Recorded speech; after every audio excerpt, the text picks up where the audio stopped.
Hello, I'm Mark Tucker, Hey there, I'm Alan Furstenberg, and we are Two Voice Devs. Two Voice Devs. Hey, Alan, Hey, Mark, you're back. Great to I see you. am. I was going to say welcome back, but I was the one that was gone. Oh, it is so good to see you again and have a chance to chat.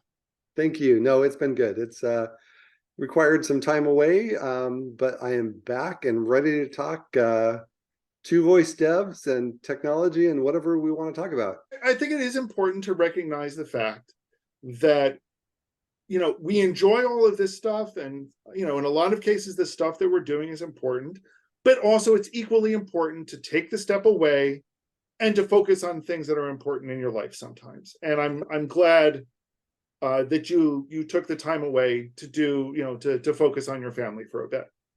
Yeah, thank you. Yeah, I do appreciate that. And it did require some extra attention, and things are going well. So nothing really to worry about. But thank you, Alan, for going ahead and keeping this boat going forward and bringing some additional help on to for these last episodes. So really appreciate what you do. No, and thank you, and thank you to all of our guest hosts. I think we've always enjoyed having guest hosts on and lending their unique perspectives. Yeah, we do. And that's always been fantastic.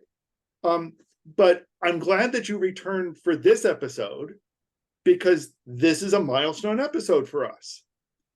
It is 3. 3 years with Two Voice Devs.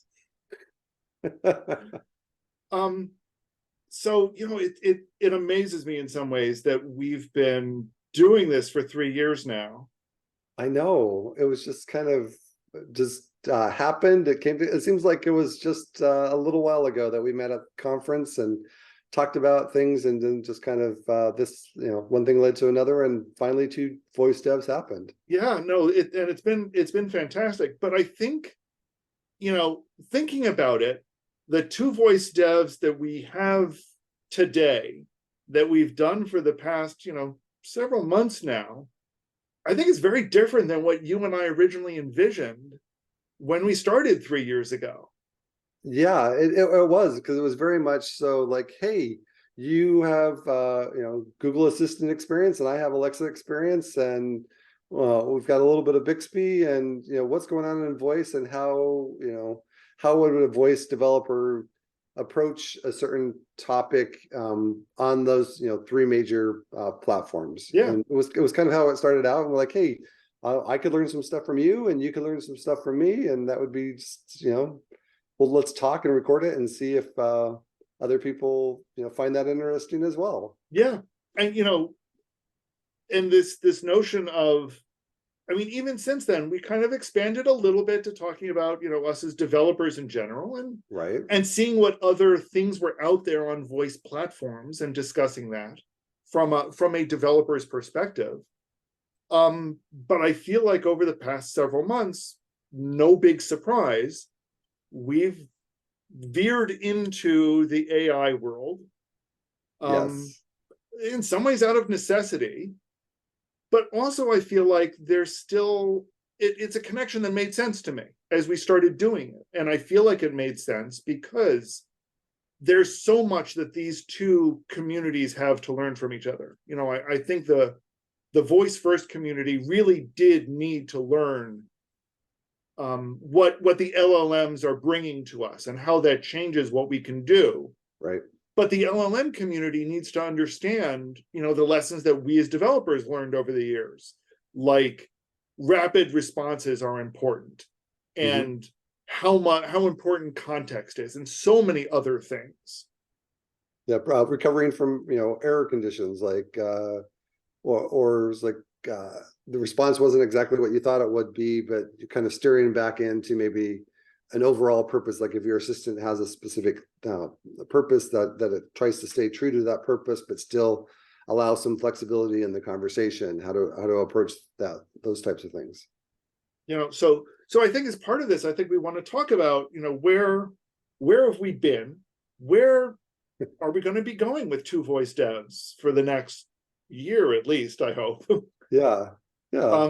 And I think this is the first way, is to say, we're going to be I feel like, well, and maybe you can disagree with me, but I feel like we're going to be moving more and more in an AI direction, but also at the same time, keeping true to our voice roots and finding the right balance between the two, and hopefully learning the lessons that need to cross over. Yeah, I would agree with that. I don't think, you know, we probably won't spend as much time talking specifically about this Alexa feature or that, but I think it's important to understand where that technology is going, and as they make progress. We'll already have seen some things recently with Google, kind of their approach with Assistant, but also now the things that they're coming out with AI. So I think that there's definitely a tie-in. I don't want to lose the voice devs part of, Right. of the voice part of it. And we have voice assistants and chatbots have some similarities. I think we could approach that, and that would not necessarily necessitate talking about a specific hardware platform, because you could see this type of stuff in a mobile app. You could see this on a website. Could be custom hardware. It could be products from some organization. But there's lots to go on there. Then plus there's the whole AI side of things, and that could be improvements in things like ASR. It could be continually improvements with NLU type stuff, or it could be the generative AI side of things. And it doesn't necessarily even have to be text. It could be video or images or audio. Yeah. There's lots of generative stuff. So I think there's a great tie-in across all of those areas that I think fall within our area of interest, and also things that we have done and are continually to do in our roles as developers. No, and I think that's a fantastic point, that on some level, even when we were talking about voice, we were talking about AI. All of the text to speech, all of the speech to text. Underneath the covers, there's a lot of AI that was going on there. And I feel like now more and more that's becoming visible to a lot of others.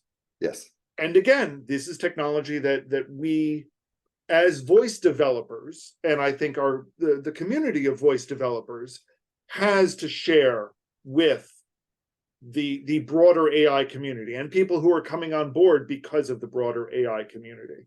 Right. So welcome to those of you who are tuning into us. Well, I know we've chatted about this a little. Do we keep the name?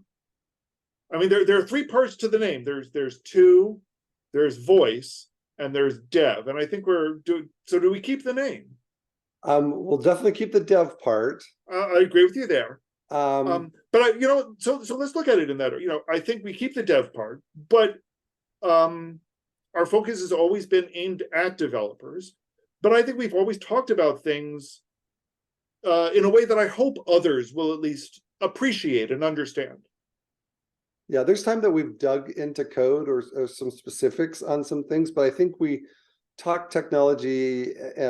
Definitely, don't leave the technology out of it. But there's also ways that we talk about things that might be somebody that's a stakeholder, even designers, other people can say, hey, oh, okay, I can kind of step into here without having to go deep into a specific programming language or understanding some algorithm or something. So I think we're going to still keep it kind of at that middle layer, not too deep. And sometimes we'll even go a little bit higher level where we're talking it's like overarching, like intro to this particular technology. And I see that we would also bring in APIs or products that are available and bring those in to talk about, because one of the things as a developer is always trying to learn about new tools and APIs and how do we integrate with the stuff that's already out there. Oh, definitely. I feel like that's been a lot of what I've been doing and talking about recently. And I think it's important for developers to understand what new capabilities are out there. Right. To take your existing skills and plus it up a little with another API. We know how to use APIs. That's, straightforward. But equally to now say, okay, here's an API that can do something. So non-developers can understand what new capabilities are out there that they have easily available to them through a developer or through a low code or no code tool. Right. Yeah. As a developer, I don't shy away from no code or low code tools where they fit in with what we're trying to do. So, kudos to the teams that create those things for us to use. And so I think I still see that. And also as part of devs, we're big into open source. We really appreciate open source, have contributed. So I think we'll continue to see open source represented here. Yep, definitely. Okay, so that's the devs part that we're keeping. How about the voice part? I think we kind of covered this, that we see there's the voice and this generative AI world, there's overlap. Right. But generative AI is a lot more than that. So what do you think? Do we keep the voice or not? Yeah, we could be trendy and start an AI podcast, but I don't see the need to that. I think there's value in kind of coming from our roots in voice and having that unique perspective.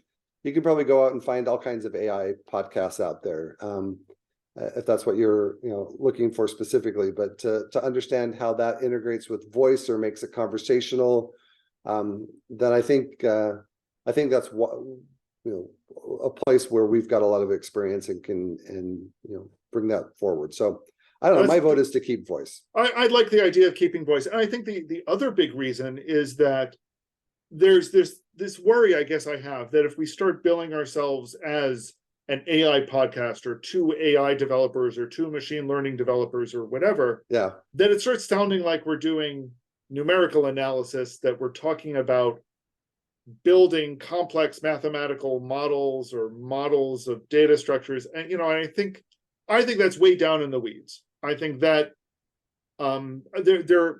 it's an essential area of study, and I really value the developers that are doing that work, but I don't think that's where we want to be. I think we want to be up a little and be able to tell everyone, you don't need to be a numerical data analyst to do this work.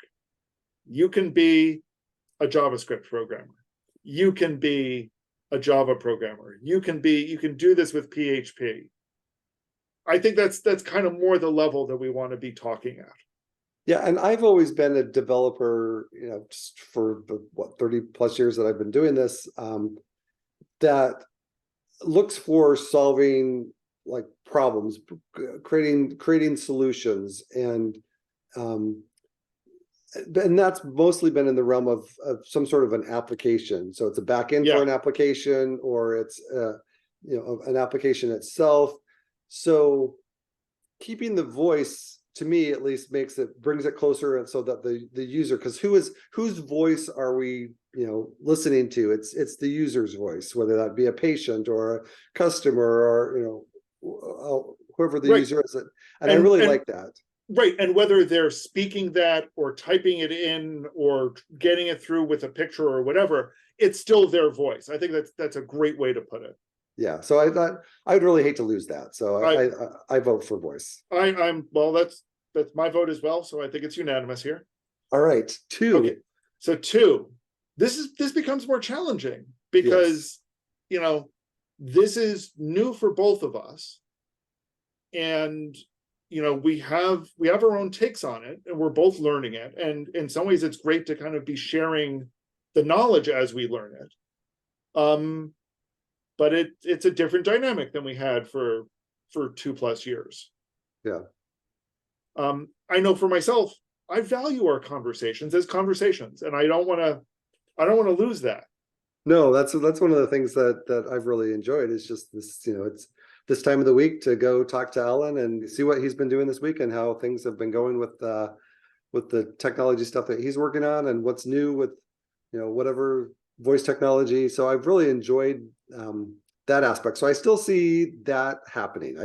I would not want to not have time to talk. Absolutely. I love the format that it's you and I chatting with each other. Yeah.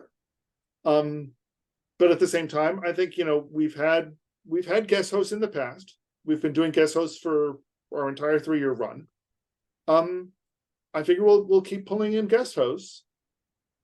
But again, keeping it as a one-on-one conversation. Right. So I think it sounds like we're keeping the 2 as well. I think we're all keeping the 2. So I think we might try to do more guest appearances. So you'll see, me and a guest, or see Alan and a guest. Sometimes you'll see both of us together. So I think, I don't know, seems like we'll just keep doing what we're doing. And as technology evolves, as it always will, we'll just keep evolving with it. Yeah, no, I mean, I guess what we're going to see is, the same thing that you've seen for, well, if not quite the past 3 years, at the very least the past 6 months or so. Yeah. And continue to do those sorts of things. And as always, we really welcome your input on the types of things that you found interesting, something that you'd want us to expound upon a little bit more than we did, or questions that you have. There's lots of different ways that your voice can be heard here, input into the conversations that we have. I caught that. Yeah. And I do want to emphasize also that, we're not abandoning our roots, by any means. Yep. You're still an Alexa champion. Yep. I'm still a GDE deeply enmeshed with the assistant. We have those roots run deep. So when there is stuff to talk about there, we'll be talking about it. We'll be talking about products that we've talked about in the past, like VoiceFlow and Jovo, because they're also making the same kind of transition that we are. Yeah. So, those are topics you can count on. And, I think, as Mark said, we're very eager to hear what you'd like to hear about. As always, you can contact us in the messages below. Find us on a variety of social media outlets at this point. Some which we're formerly known as Twitter. And as always, we will continue these conversations, at least going forward, on Two Voice Devs. Two Voice Devs. Mark, great as always to have these conversations with you. I look forward to many, many more. Yes, thank you, Alan. You have a great week. You too.